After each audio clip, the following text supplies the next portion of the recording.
Имавме средба со господинот Никола Ѓурѓај, кој што е председател на Сдруженијето Илинден, во кое што членуваат најголем дел од македонците кои што живеат во Албанија. Разговаравме за состојбата со македонците во Албанија, разговаравме за одредени иницијативи кои што можат да се покренат тука во Собранието. Пред се разговаравме околу целосна функционалност на граничниот премин Джепиште-Требиште, кој што е потребен за да можат полесно да комуницираат нашите луѓе од двете страни на границата.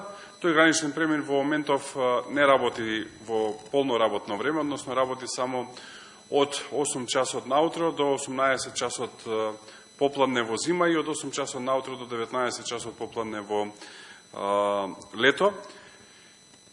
Сметам дека е добро да работи 24 часа и исто така втора работа да е граничен премин во целосна функција, а не само за тие кои што живеат во околните средини на граничниот премин. И заради тоа веќе спремам пратеничко прашање до владата и до Министерството за внатрешни работи во кое што ќе побарам граничниот премин да работи 24 часа. Тоа беше едната тема која што ја разговаравме.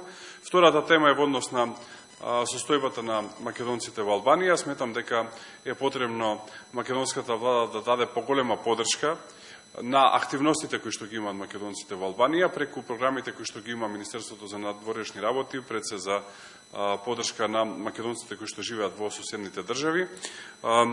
Конкретно ова здружение со кое што денес има средба го издава весникот Илинден, кој што е на македонски јазик. И добро е да се поддржи тој проект, затоа што се информираат на тој начин македонците за случувањата кои што се и во Македонија, секако и во Албанија и во средините во кои што живеат. Исто така треба да се унапредува образованието.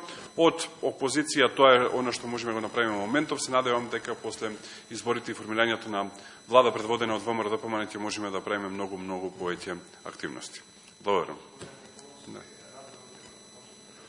Па да се задржиме на темава ако има нешто, ако нема ќе ви одговорам, не е проблем. Да нема некој на темава. Не, да, повелете.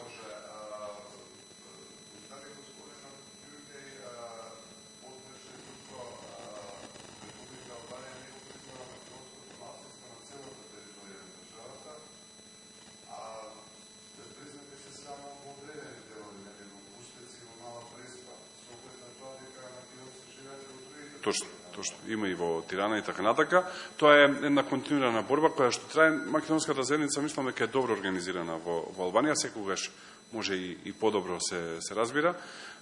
Така што тоа е една битка која што трае таму. Мислам дека е потребна иницијатива и од македонска страна, односно од владата со цел да се унапредат нивните права.